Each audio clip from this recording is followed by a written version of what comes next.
Volvemos a los desayunos de Correo y Usil y nos acompaña Guido Águila, presidente del Consejo Nacional de la Magistratura. En los últimos días se ha generado toda una polémica por un proyecto de ley del CNM, bueno, que está evaluándose en varias instancias, y nos acompaña hoy día su presidente para comentar un poco esta propuesta. ¿Cómo está? Bienvenido. Muchísimas gracias, don Antonio. Un placer. ¿Qué tal? Uno de los temas que ha generado molestia en el Poder Judicial es justamente la posibilidad de que su organismo pueda retirar del cargo, destituir o ejercer control disciplinario contra los jueces o fiscales, que es el punto de molestia, ya que esta función estaba en la OCMA o en las oficinas de control interno de la Fiscalía. ¿Por qué se solicita controlar a los magistrados ya en este ámbito e incluso destituirlos? Sí, mire, en primer lugar, nosotros no entendemos la molestia. Es una propuesta. Hay que tener, en tiempos de reforma del sistema de justicia, creemos que se debe tener una actitud proactiva, ¿no? Hubiera sido interesante que, si bien es cierto, se expresara su desacuerdo. Miren, esta es nuestra alternativa, esto es lo que nosotros presentamos. El Consejo Nacional de la Magistratura no puede hacerse el distraído cuando hay un clamor de la ciudadanía por el sistema de justicia. Y permíteme, don Antonio, estamos comenzando por nosotros mismos. Es decir, en el proyecto de reforma constitucional está elevar los estándares para la elección de los magistrados del Consejo Nacional de la Magistratura y también la universalidad en su elección. Pero nosotros consideramos que el Consejo Nacional de la Magistratura debe tener el control disciplinario por tres razones fundamentales. Actualmente el control disciplinario está en manos de los órganos de control interno, tanto del Poder Judicial como del Ministerio Público, y el CNM solamente ve el tema de los fiscales y los jueces supremos, que llegan a sumar 25. El resto, los miles de jueces y fiscales, están sometidos al control interno. ¿Por qué el CNM quiere tenerlo? Primera razón, porque en esos órganos de control interno están jueces y fiscales que son titulares. Es decir, en vez de estar en sus fiscalías o en vez de estar en sus juzgados, están desarrollando una labor administrativa para la que no fueron elegidos. En segundo lugar, porque el CNM, cuando evalúa a jueces y a fiscales, los evalúa para que realicen labor fiscal y labor jurisdiccional, no una labor controladora entre pares. Y en tercer lugar, porque si hay un juez, digamos en el interior del país, un juez de paz letrado, un juez especializado, que comete una conducta disfuncional, pasa por ODECMA, luego por OCMA, un procedimiento largo, y luego es posible, en algunos casos, que llegue al Consejo Ejecutivo, al Poder Judicial y a la Sala Plena de la Corte Suprema. Y después de todo eso, recién llegue al Consejo Nacional de la Magistratura, donde se le inicia un nuevo proceso. Ahora, la pregunta es, ¿qué necesidad hay de duplicar esto? Claro, ahora, el Poder Judicial y la Fiscalía han demostrado ineficacia en la actuación de la OCMA o de la Oficina del Ministerio Público que controla la labor de los jueces. ¿Ese es uno de los motivos? Mire, yo le agradezco la pregunta, porque me parece que las respuestas han sido respuestas desaforadas, respuestas que no corresponden. Nosotros jamás, no lo hemos hecho ni lo haremos, podríamos calificar la labor de los órganos de control interno, si son ineficientes, si son eficientes, si está bien o está mal. Ese no es el punto de partida. Nosotros somos respetuosos de las instituciones. El punto de partida es que se necesita rediagramar el sistema de justicia para que este control pueda ser mucho más idóneo, pueda ser un mejor control disciplinario sobre los magistrados. ¿Hay estadísticas, sin embargo, de dónde hubo más errores? Porque soy un usuario común y corriente que tiene un caso con un juez provincial, se enteran por ahí que, bueno, recibió dinero, se le denuncia ante la OCMA, esto pasa a una segunda instancia y es un proceso largo que incluso demora más que el propio juicio, ¿no? Ahora con el nuevo Código Penal hay celeridad, no obstante esta parte, ¿cree usted que no está realmente fijada bien, correctamente? Mire, una de las razones que hemos escuchado de parte del Poder Judicial es que el Consejo Nacional de la Magistratura no puede, ¿no?, con los casos que ellos nos envían hasta el día de hoy, ¿cómo vamos a hacer para asumir más? Eso no es cierto. Desde el año 2010 hasta aquí, estamos tomando poco más de un lustro, hemos... de todos los pedidos de destitución hemos resuelto el 85%. Y a inicios de esta gestión, el 1 de marzo, lo que hemos hecho es un nuevo reglamento para que los procedimientos puedan ser mucho más ágiles y poderlos resolver entre 3 y 4 meses nada más. De tal manera que lo que el Consejo Nacional de la Magistratura busca es que encontrado un juez con una supuesta conducta disfuncional, pueda tener una respuesta rápida, don Antonio. Fíjese usted que hoy no podemos hacer nada. Fíjese que hay una conducta disfuncional de un fiscal, de un juez, y la ciudadanía, como usted dice, el usuario común y corriente dice, no. ¿Y qué hace el Consejo Nacional de Magistratura? Bueno, pues no podemos hacer nada. Tenemos que esperar que ese magistrado llegue al momento de su ratificación o, en todo caso, en un ascenso. Pero después tenemos que esperar casi de manera inerte el pedido que nos llegue tanto del Poder Judicial como del Ministerio Público. Ahora, en el tema de la sustentación y donde se habla del punto de los órganos de control como la OCMA, ustedes dejan entrever, dice que existiría un temor real por parte de los magistrados a ser investigados a no dictar mandato de prisión preventiva y que algunos ceden ante la presión de los medios. Muestran un caso del señor Carlos Cacho. ¿Realmente existe esto? ¿Usted cree que algunos magistrados se dejan llevar por lo que sale en medios, por la presión mediática a la hora de resolver? No lo decimos como una afirmación, pero sí lo decimos como un riesgo, ¿no? Es decir, si yo estoy dentro de un ámbito de control interno de mi propio organismo y evidentemente mi fallo luego puede verse como una falta de motivación o una motivación aparente, pues definitivamente lo mejor es el control externo, ¿no? Dentro, sobre todo esto, ¿dónde se nota más, don Antonio? En el interior del país, donde usted es presidente de la Corte por 2 años y en ese mismo bienio yo soy jefe de ODECMA. Y luego al año siguiente cambiamos. Claro. Entonces, hay el riesgo, no afirmamos que existe, pero hay el riesgo de que pueda o darse un connubio o pueda darse digamos, una rivalidad, y eso no es bueno. Claro. Yo creo que el juez y el fiscal deben dedicarse a la labor para que han elegido, la labor jurisdiccional y la labor fiscal. Volvemos a lo inicial. Entonces, ¿hay un cuestionamiento a la labor que realiza la OCMA puntualmente en este momento? Ese no es nuestro punto de partida. El punto de partida es que el control. La Constitución dice el Consejo Nacional de Magistratura es el encargado de nombrar, ratificar y destituir, pero destituir, dice, solamente a pedido de OCMA. Lo que nosotros queremos es acortar ese camino, hacerlo más breve, hacerlo más eficiente. Evidentemente necesitamos una rediagramación del Consejo, necesitamos un presupuesto adicional, seguro, pero es la propuesta. Para entender bien la estructura, ¿cómo sería si su proyecto procede? ¿La OCMA y la Fiscalía de Control Interno harían una labor muy aparte de lo que ustedes hacen o se agota en esa instancia y recién pasa a ustedes, digamos, el caso de un juez cuestionado? No, esto implicaría, primero, que el Consejo Nacional de la Magistratura, que durante 21 años ha estado centralizado solo en Lima, tenga que descentralizarse. Deba tener oficinas en cada uno de los 33 distritos judiciales y nosotros tomar las denuncias directas. Ya no habría necesidad ni de OCMA ni el órgano de control interno del Ministerio Público. Desaparecerían entonces. Desaparecerían. Ahora, veo otro punto. En el artículo 155, ustedes están añadiendo el voto universal de todos los jueces, ya no de la sala plena, por ejemplo, o en el caso de la Fiscalía igual, para elegir a los miembros del CNM. La duda, bueno, se da de nuevo. ¿Esto implica de que usted cree que hay una cúpula en las salas plenas a la hora de elegir a su representante? No, para nada, en lo absoluto. Pero puede interpretarse así, ¿no? ¿Por qué? Entonces, ¿por qué lo planteamos?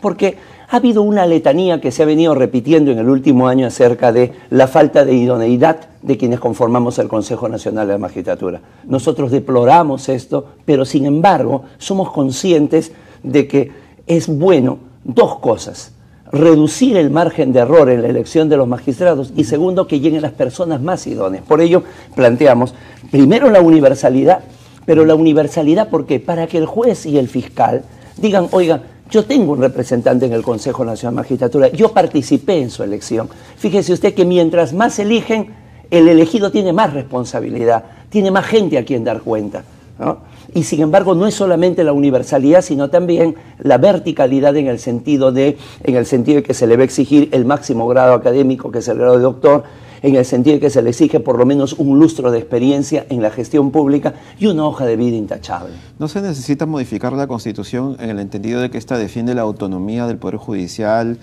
como tal? Ya en la hora de destitución, ¿no se estaría vulnerando la autonomía, como es lo que han dicho varios abogados o consultados por el tema? Hemos escuchado 2 cosas que le agradezco la pregunta porque nos permite responder. Primero, no se vulneraría la autonomía porque nosotros no estamos entrando al ámbito jurisdiccional, ¿no? Al contrario, nosotros permanecemos al margen, Dios nos libre de entrar al ámbito jurisdiccional. Este es el ámbito disciplinario, en un ámbito administrativo que estamos convencidos tiene que ser un órgano de control externo. Y luego lo otro, como usted bien lo ha dicho, ¿no? Se necesita una reforma constitucional para que el CNM tenga el control disciplinario. Hemos escuchado algunas opiniones que dicen lo que plantea el Consejo Nacional de Magistratura es inconstitucional.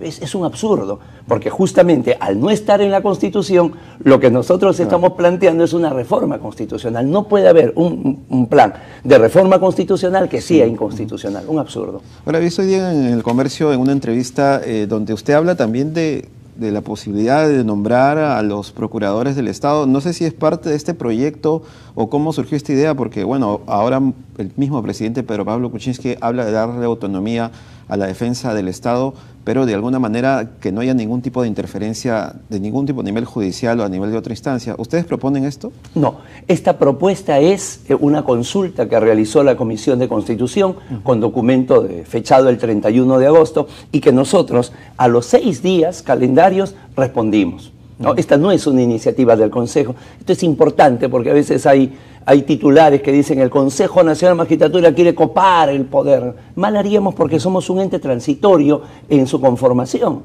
Solamente el cargo dura 5 años. Nadie va a querer copar un poder para luego no ejercerlo, ¿no? Y ante la consulta, nosotros pensamos que el espíritu de la Constitución del año 93 es la despolitización del ámbito del sistema de justicia. Por eso, si usted se da cuenta, en los 7 magistrados que conformamos el CNM no hay un solo representante del Ejecutivo, no hay un solo representante legislativo. Está Poder Judicial, Ministerio Público, abogados, que son los 3 actores, están las universidades, que es lo académico, y está la sociedad civil con los profesionales no abogados. Pero una cosa más, el CNM muchas veces se ha dicho, no, los procuradores son otra cosa, no son jueces ni fiscales, sí, pero olvidan de que el CNM también cumple la labor de nombramiento y ratificación del jefe de OMPE, del jefe de RENIEC. Por lo tanto, esto iría dentro de esa línea de despolitización. Ahora, pero ustedes han dicho de que son el ente más idóneo para nombrar procuradores. No obstante, sabemos que lo que se quiere es que la procuradora sea designada así y luego ella misma designa a su equipo. O sea, en ese ámbito también... Es otra alternativa, lo ha propuesto la misma doctora Julia Príncipe, y qué lindo que se abre el abanico. Esto a veces cuando se dice reforma del sistema de justicia, hay gente que es alérgica a la reforma, le produce urticaria, otros sarpullidos. No tiene por qué ser así. Que se siente, debata. Si encontramos que la propuesta del Consejo Nacional de Magistratura puede ser mejorada, superada, afinada, nosotros vamos a ser los primeros en aplaudir. Nosotros terminamos en 3 años y medio y volvemos a la condición de ciudadanos. Lo que queremos es ver a la distancia un mejor sistema de justicia. Es lo único que nos anima. Ahora, esto también podría llevar a que haya voces que más bien propongan al revés, reformar el CNM, como lo ha dicho Walter Albán de Proética y creo que Vargas Valdivia también, ante esta insistencia de parte de ustedes como bloque de ejercer un control jurídico mucho más fuerte. ¿Es así? O sea, ustedes podrían más bien ser sometidos a la lupa de aquí en adelante. Bienvenido sea, pero que propongan. Fíjese usted que es gente preocupada, nunca ocupada. Siempre dice, me preocupa y nada les ocupa. O sea, que planteen y digan, señores, miren, esta es nuestra propuesta, ¿no? Muchas veces estos señores dicen, no, los miembros son cuestionados. Bueno, pues que procedan. ¿Cuál es ese cuestionamiento que pueden hacer?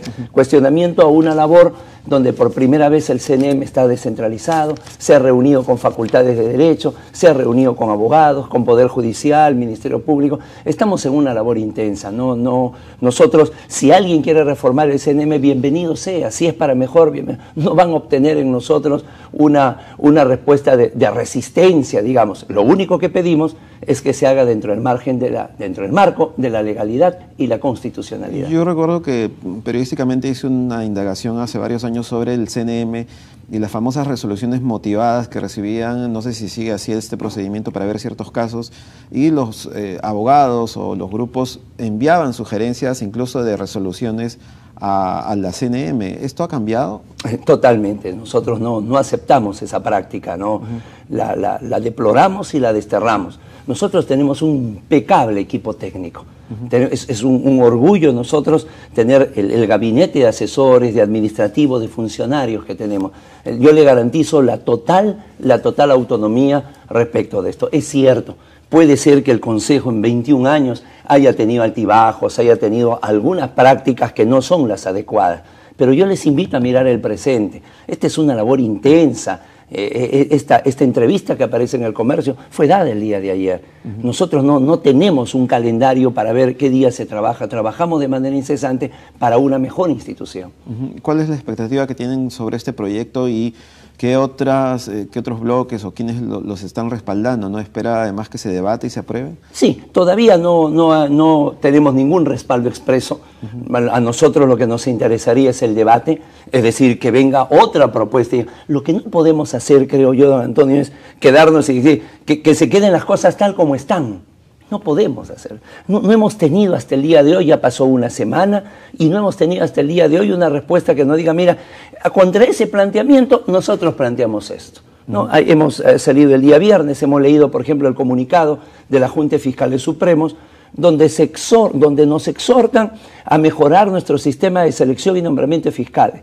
Me parece paradójico, porque de los 6 fiscales supremos que hacen la Junta, 3 han sido nombrados por este pleno en los últimos 9 meses. Claro, me parece que están cuestionando su propio nombramiento. Me parece paradójico. No, y además que recordemos a los que han entrado atrás del 2012 o 2013, han sido retirados muchos, ¿no?, del cargo. Un fiscal de la Nación ha sido derribado, digamos así. Mire, Antonio, se habla, el Consejo Nacional de Magistratura en el año 2015 lo han subido hasta la cima del Olimpo y lo han hecho descender hasta los infiernos de Hades.